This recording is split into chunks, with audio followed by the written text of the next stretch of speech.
All right, as usual, just like last year, I can't believe people actually come to watch me talk. Last year, it was, 10 in the morning on Sunday? And I figured, fuck, I'm hungover. Who's going to be here to watch me? And then Sunday at 4, I'm like, fuck, dude, I wanted to fly home today. But hey, for everybody who did come out, thanks. I really appreciate it.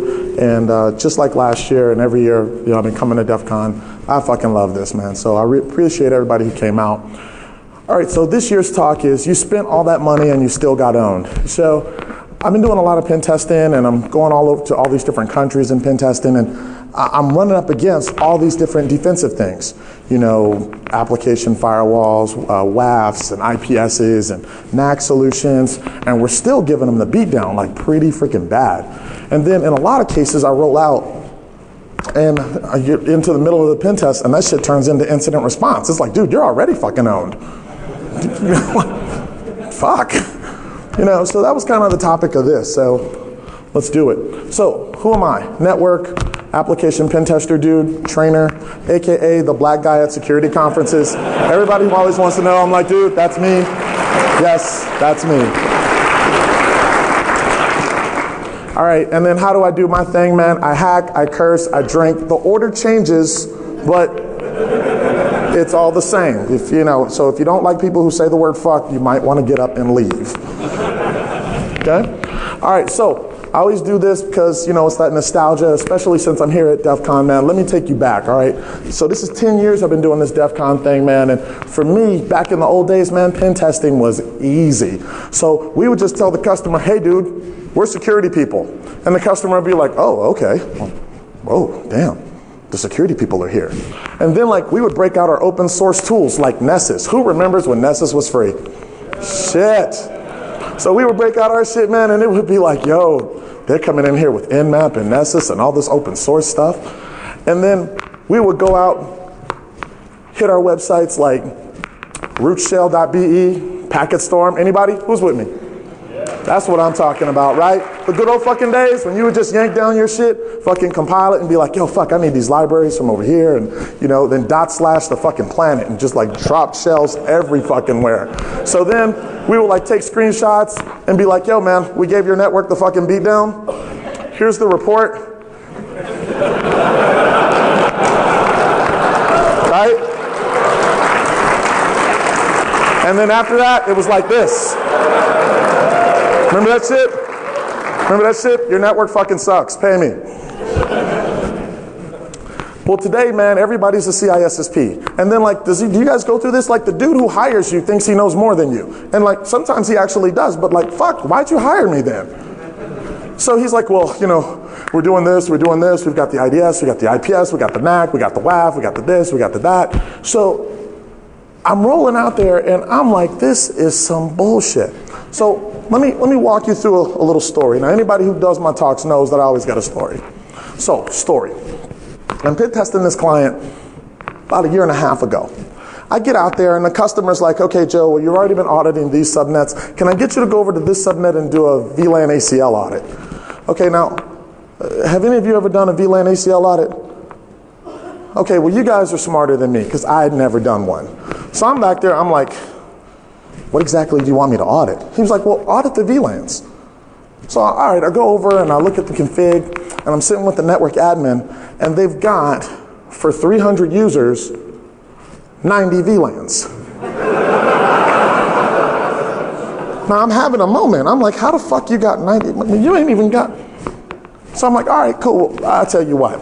Let's get a little piece of paper, and I just walk from person to person. I was like, hey, man, do you need this VLAN? Yo, do you need this VLAN? How about this one? So I went through this VLAN ACL audit, and then I go through all these VLANs that aren't being used. I'm like, okay, you're not using this one, you're not using this one, you're not using this one, you're not using this one. And this is a big fucking company. So we go through and we audit all these VLANs, we do some network resegregation shit, move some shit around, and now I audit one of their DMZs. Company's got 4 DMZs. So I audit one of the DMZs, I'm like, yo, man, these boxes, you got a couple of boxes out here that really need some patch updates. So I go over and I tell the deputy CIO, I'm like, yo, well, you got these boxes that need to be patched. You know, you're missing some MySQL patches, you're missing some PHP patches, got a lot of stuff that needs to be cleaned up. So they have a meeting, because everything's a fucking meeting. They have a meeting, and then one of the developers stands up and goes, oh, no. We can't patch those. Those are our development servers.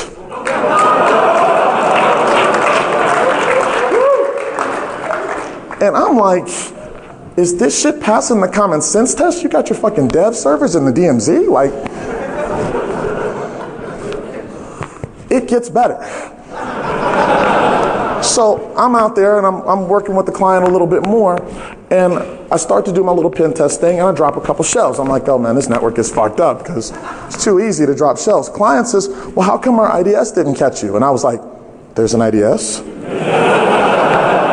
So he goes, yeah, we're being monitored by, I can't say the name because some of y'all probably work for him. So the company had hired another company to outsource their IDS, right? To do the management reports and all that kind of bullshit.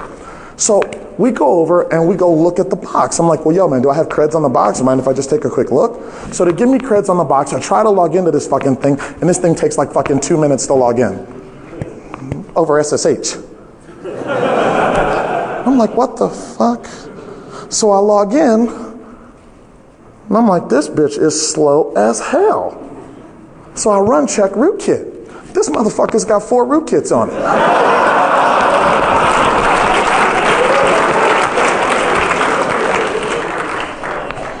Pen testing at its finest. Okay, so what do I do when I'm up against these big companies? People are like, dude, you audit all these fucking banks, you audit all these big fucking companies. And really, I just ask Google to help me. That's it. So first thing I do is I do a bunch of quick Google dorks. I look for SQL errors. I look for remote file includes. Anything that's going to give me a quick shell. Okay? Always go for the quick shell. Go for the fucking jugular when you're on a pen test, dude. Don't do all that bitch scanning shit. Go for the fucking jugular. Okay, so I always look for SQL injection, always look for RFIs, always look for cross-site scripting. You know, try to find that stuff right away. Then after that, start trying to do your passive recon stuff. So I try to figure out like, okay, well, what subnets do they have? Where's all their stuff located? I use this fucking unbelievable tool called Firefox.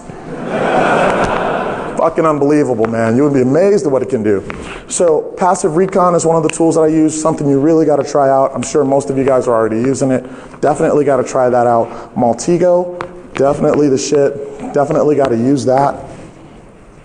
And then the next thing I do is go look for load balancers. I run into load balancers on probably 30% of my pen tests now. It's getting real common, okay? So biggest deal for me, figure out if the box is load balanced, figure out if it's DNS or HTTP load balancing, because like I said, if you're shooting packets at it and then, you know, the fucking load balancer is sending your packets every which way, well, it kind of makes the testing a little hard. So definitely got to figure that out first. And then once again, we have that amazing tool called Firefox that helps us find that out. So throw on live HTTP headers and make some generic requests to the web server. See if anything within the HTTP header changes. So if your first packet you send, when you get the response, it comes back and says IIS5, you send another packet to the same box, it comes back and it says IIS6, dude, it's probably load balanced. Same thing with the dig command and netcraft. Netcraft is freaking awesome. You'll often see stuff, it'll tell you right there in it, you know, F5 big IP and all of that. And you can also get the IP addresses of the load balancer itself. So that's been a real big deal for me when I'm pen testing. Load balancer detection is a shell script that does it. Halberd is a Python script that does the same thing. Okay, so these are some real good things to help you figure out what is the real IP of the host that you're trying to attack if it's behind a load balancer. All right, next thing I run into is IPSs. So it seems like everybody has an IPS. However, the overwhelming majority of my customers have it in IDS mode. Does anybody else have this issue? Where you're like begging, turn the fucking thing on, dude, let's block some traffic. Really, we'll see what happens. Okay, who's of the belief that if we block some legitimate traffic, we'll make note of it, and then we'll allow that. So fuck it, let's block all the rest of the shit. Who's with me? Okay, I'm just making sure that I'm not the only one who thinks this shit, right? So, okay. So when I'm trying to figure out if I'm up against an IPS, I do some real simple things, okay? I'm a Linux guy. I'm using Windows right now, and I feel a little dirty, so please bear with me, okay? So first thing I break out is I break out curl, and you see that I go for WinNT system32 cmd.exe. Now guys, this attack has not worked since Jesus was walking the earth. Let me inform you if you do not know. Okay? The only reason that you're doing this is you're just trying to see if something blocks your IP address or sends you reset packets to your connection. So if this thing sends you a reset packet when you ask for cmd.exe, well, it's probably an IPS.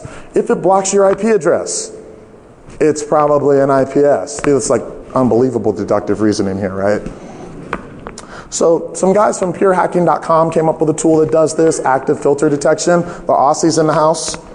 So they got this figured out, really good tool. I'm working on some stuff in Python to kind of change it up and enhance it a little bit. So, you know, for those of you guys who support Python, fuck Ruby. If any of you guys support Python, come holler at me. We're working on some shit. Yo, fuck Ruby. Whatever. Okay? By the way, did I mention I curse? Okay, so oftentimes I do run into IPSs. What I generally do is I just shoot, for 3 or 4 IPs. So I shoot from a couple of different IPs to try and see if I get reset packets or if I get my IP blocked. So once I know I'm up against an IPS, the next thing I try to do is see if the IPS can handle SSL. So again, that's why we use Linux. Just go ahead and create an XINET file. I call it SSL test. So you see that I open it up on port 8888, and then any data that I pipe into localhost 8888 goes into this little shell script. You see it's server sslproxy.sh. Now here you can see my mad shell scripting capability. Look at that one-liner shell script, baby. What? So the traffic goes straight into OpenSSL and then makes the connection to the target and then sends all that same active filter detection or cmd.exe, again trying to see if my IP gets blocked. Okay? The overwhelming majority of clients that I have that do deploy an IPS and do deploy it in blocking mode do not decrypt the SSL traffic prior to it passing the IDS or IPS. So that's one of the things that I really look for. If you guys are running into that, try to get your client to spend the money. Hey man, get an SSL accelerator. Terminate the SSL in front of the IPS, and then let's actually start trying to decrypt it. Okay, attack through Tor. I do this a lot. So I fire up Tor, push all my stuff through Tor and Privoxy, and then that same thing where I just push all my attacks to localhost and it pipes out through Tor, same thing. So for this one, the recommendation is get your clients to block Tor exit nodes. Okay? Most companies don't have a valid reason for needing people to connect to them through privacy. Sorry, I know we give a shit about privacy, but fucking companies don't. So tell everybody, block Tor exit nodes. That's the big thing that I'm doing with a lot of my customers. I don't have glip proxies in here because the hangover was really affecting my ability to do slides this morning. Okay? And then the last thing that I've been running into is WAFs, web application firewalls. So because I do a lot of PCI pen testing, and some genius over at the PCI Council figured that, hey, if you have a web application vulnerability and you don't want to fix it and you deploy a WAF, you are somehow now PCI compliant. For some reason, I'm pen testing a lot of WAFs now. So things with the WAFs, they're actually not that difficult to identify. Pretty much just throw any freaking character at it, and this thing fucking gives up the bit. She's like, yo, okay, I'm a WAF. Really fucking difficult to figure out if you're attacking a host that's behind a WAF. So you send it any special character, and then the thing fucking like gives you all kinds of weird things. So if you request cmd.exe, and you get a method 501 instead of a 404, file not found, you're probably up against Apache mod security. Now newer versions of mod have changed this. But who the fuck really upgrades their WAF, really? So I run into this a lot still. Also another one that I run into, Actronics Web Night. You see that in the HTTP response header, it gives a response code of 9999 and no hacking. So I run into this. if you're seeing that you're not up against one, just start adding things to it to see what it does and see if it gives you a 404 for a file that it should not have. I request joe.exe and then I request netcat.exe, nc.exe, and I just look at the differences between them. I mean, that's it. If you send a good request that gives you a 200 OK, you send a bad request for a file that doesn't exist, and then it gives you a 404, and then all of a sudden you insert something for cross-site scripting and it gives you a completely different error, you're up against some sort of defensive mechanism. Make sense? All right, so based on that, start playing the encoding game. So if you figure that you're up against a WAF, see if this thing handles hex. See if it handles UTF-7, UTF-8, UTF-16, base 64, or mixing of them. See how it handles the multiple encodings. Most WAFs cannot handle encoding very well, okay? Especially if you start mixing the encodings together, okay? So it's a good way to try and see if you could get by the WAF. Okay, good buddy of mine, Sanjo Gachi and Wendell, they wrote a tool called WAFWoof, and I started contributing to it last year. I think it's the shit, and it's in Python. So, the cool thing that we're doing here is we're fingerprinting the HTTP response headers and we're identifying web application firewalls. And I fucking love it. So right now we've got a pretty good list, about 10 or 12 WAFs, and the list is getting bigger and bigger. The next thing that we're working on is called WAF Fun, where we're gonna work on a tool that actually brute forces web application firewall rule sets, and it's in Python. So I'm real excited about that, guys. I really wish that we had made more progress with it, but working and drinking, it was kind of hard to get the tool done so that I could have a working demo. But hopefully, the next couple of conferences and next year we'll have a working demo of WAF Fun, so you can see the brute forcing WAF rule sets. I think that's going to be the shit. Okay. All right. So quick thing that I use, Gary O'Leary Steele, he wrote a tool called Unicode Fun, and it's great for it's Ruby, I know, but fuck Ruby. So we're going to get that shit moved over to Python, and in my tool, it's going to be in Python. So we're putting that in Python, and we'll do the different encoding. We want to make a tool specifically for web application attacks that's going to be part of the WAFit framework. WAFit framework will include WAF Fun and WAFWoof, and we'll specifically be working on multiple encodings and proxy awareness so that it can jump on Tor and it can jump on glib proxies while it's doing all these different things. So that's really what we're looking for. Okay, we already talked about attacking websites through Tor. I talked about this a little bit last year. I don't know if anybody here works for .NET Defender or whatever fucking company makes .NET Defender. We found that their ability to defend against SQL injection, how do I articulate this? Fucking sucked. So if you throw, like right here, this is a generic cross-site scripting attack. So it says script alert XSS. And the fucking thing is like, danger, Will Robinson, danger, we've run into cross-site scripting. And then it gives you this big message that says, dude, we fucking blocked you. So now, here I'm trying SQL injection with no encoding at all. And .NET Defender doesn't care.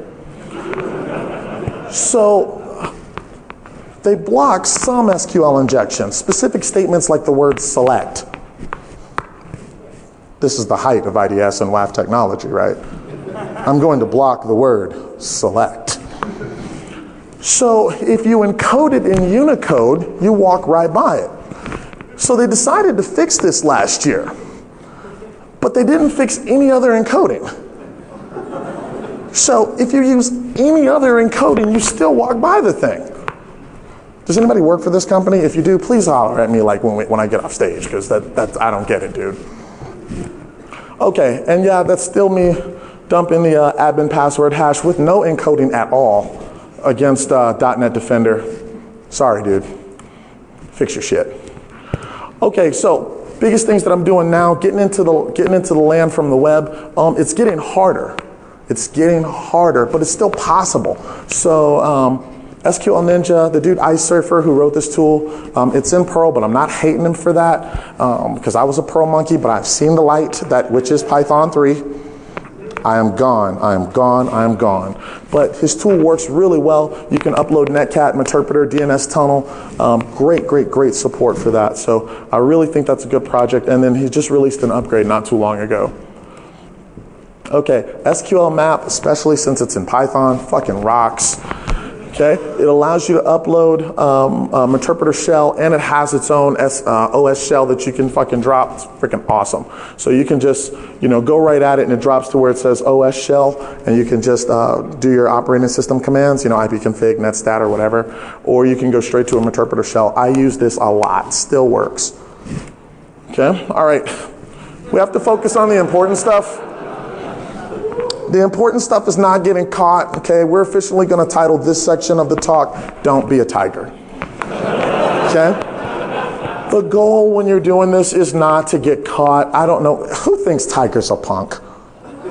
Tiger's a fucking punk. Like, okay, help me here. If I'm worth $1 billion and you're a porn star, you fucking know I'm going to have some people kill you if you talk, right? I'm just making sure. Who's with me? Raise your hand if you're with me. Yeah. She ain't fucking talking. All right, so biggest things that I run into, filter evasion. You have a lot of people who try to do all types of things. So the first thing is client-side filtering. This is bad. This is bad. This is bad. This is bad. Did I say that this is bad? This is bad. Do not use JavaScript or VBScript or anything client-side to try to filter input to your critical application. Or if you're using a framework like J2EE where your frameworks create this JavaScript for you, you're going to have to write server-side code that checks to verify what's coming in from the client. Okay, you just got to freaking deal with it, man. Anything that's happening on the client's machine is his. So I have to do these little lessons for developers. I'm like, okay, developer, I want you to think about this. You're going to put all the security on the hacker's laptop. What do you think? Right? So, guys, don't use client-side filtering. Do not use client-side filtering. Okay? All right, restrictive blacklist. I oftentimes run into people who now restrict special characters. Well, you can't send an equal sign, can't send a greater than sign, less than sign, or something like that. But especially with SQL and syntax, you don't necessarily have to say that 1 equals 1, because isn't 1 kind of like 1?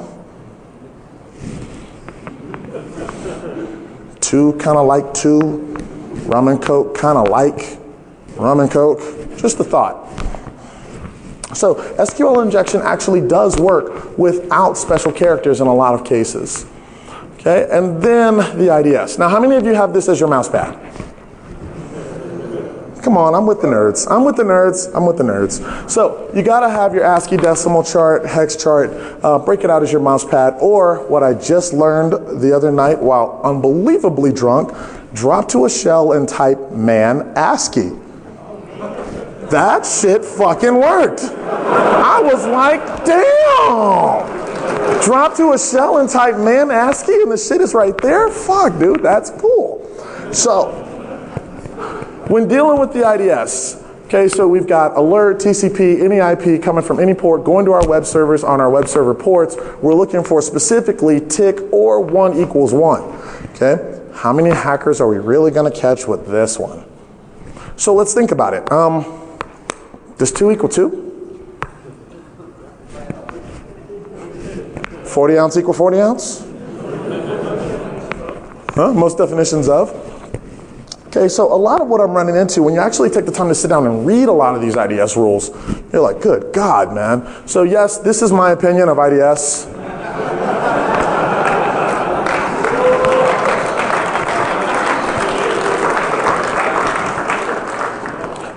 Okay, and you're starting to see that it really doesn't matter. I mean, you know, as people do like this and or, and they're looking for still 1 equals 1 or 9 equals 9 or, you know, anything like that, you're going to find that, man, it's just it's a losing cause.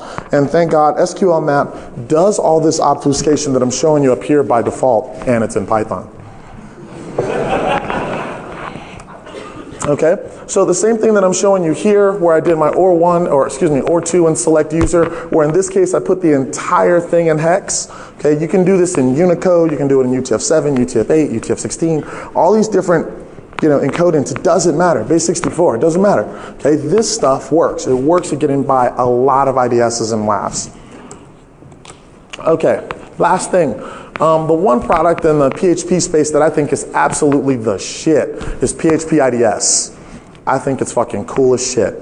Now, they've got something on their website, so if you go to demo.phpids.net they've got a smoke test, where with the smoke test, you can put in all of your SQL injection, cross-site scripting, or web application attacks, and it shows you what signatures it flags. So you can keep practicing your kung fu right here, like, okay, well, I tried it this way, it got flagged. I tried it this way, the number of signatures it flagged was less, and you just keep working and keep working and keep working until that bad boy finally tells you, it's good. Okay, that's what you gotta do. So you just keep working on your kung fu and working on your kung fu until you find something that's gonna bypass most of the rules. Now, Mod Security has teamed up with PHP IDS, and they've got their own smoke test. And again, I was a little hungover, so I didn't add it to my slides. But they've got their own smoke test where it actually loads the Mod Security CRS core rule set and PHP IDS and snort rules, all in one web interface. So you just keep throwing it in there until it bypasses all of those, and fucking smooth sailing. All right, so signature IDS, it's a fucking joke. IPS and WAF, it's a fucking joke. And then, at least what I'm running into, I don't really have clients who really look at it anyway. So they bought it, but looking at it, that's a different story. Now, for those of you who are IDS analysts and WAF people where you actually man the thing all fucking day, I know I talk a lot of shit, but I feel your pain because I used to do your job, and there's not enough alcohol in the world for the job that you do. All right, so right now the overwhelming majority of stuff that I'm doing is what I just showed you, getting in through the web. So like I said, you deal with the IDS, you deal with the IPS, and then pretty much it's web shit. Remote file include, WAR file upload. Who's been giving JBoss the beat down with the WAR file upload? That shit fucking rocks. So WAR file uploads with JBoss, SQL injection, just encoding some sort of way so that I can get into it. That usually gives me a shell either in the LAN or in the DMZ, and I try to work from there. After that, I do the unbelievable thing and send the client email, because it fucking works. So I send the client email, client side with Metasploit, it's beautiful. So you just choose whatever the latest browser, PDF, ActiveX, or file format exploit is. Make sure it's reverse TCP shell. And now Metasploit has reverse HTTPS. Freaking beautiful. The only bad thing about it is it's fucking written in Ruby. Okay, so a Python tool is set. So to me, set is some next level shit. I think, man, Relic is doing some unbelievable shit with set. So guys, for me, round of applause to Relic. This is what we need. This is what we need so that we can illustrate the point of what's going on. The hacker community does not port scan your networks anymore. And if they are port scanning your networks, those are fucking busters anyway. They're probably not going to get a real shell. Okay? Real hackers are, pushing everything with, these drive-by downloads and, freaking email type stuff. This is where it's going. So setting up fake websites, spear phishing, and all that kind of stuff, that's the kind of thing that we've got to get clients to understand needs to happen in your pen test. Okay? If you deal with the same client that I had who just stood up and says, Joe, well, I'm not going to pay you to tell me I need user training. Okay? No, man. No, you have to replicate the real threat. This is what hackers are doing. We have to replicate that threat. So client-side pen testing is where it needs to go. Okay, pivoting into the LAN. Well, since the overwhelming majority of my attacks are client-side after my web stuff, pivoting into the LAN is important. So Metasploit supports the pivot. If not, I have a whole cab file upload thing where I upload some cab files that have all of my executables statically compiled, so there's no install. And I just use that as my workshop to pivot into the LAN. So jump right into the LAN and start moving around from there. Next thing that I look for is common LAN security solutions. So things that I run into: no DHCP, DHCP MAC reservations, port security, and NAC. So can't get on the network. Okay, now I'm kind of tying this together. So you've pivoted into the LAN via client side, or you're on the internal assessment and you have to try and get on the LAN. So my kids taught me these because they're unbelievably ineffective. So static IP addresses, I hope you don't have a client who actually says they're going to stop people by using static IPs. So we all know, steal the MAC address, we get on, right? DHCP MAC reservations, we know that we're going to steal a valid MAC and get on the network, right? Port security, you know that we're going to steal a valid MAC and get on the network. Now, who does what I do, where you walk by and you lift up the computer and you read the MAC address? You're like, cool, and now I'll go get on the network, right? Okay, NAC solutions, the biggest thing that I've been doing is look for 802.1x exceptions, okay? Things that can't support 802.1x, like printers, copiers, CD-ROM towers, all that kind of stuff is generally excluded from the NAC solution, and voice over IP phones. Hint, hint, wink, wink, nudge, nudge. So for me, that really works with getting by this stuff. Voice over IP is, to me, the best. I'm running into a lot of clients, especially since I used to work for a switching company. I'm running into a lot of clients who use automatic provisioning where they plug in a VoIP phone and then based on the MAC address and VLAN tag, they automatically migrate the phone into the voice VLAN. So you can make your Linux box look like a voice over IP phone and get bumped into the voice VLAN.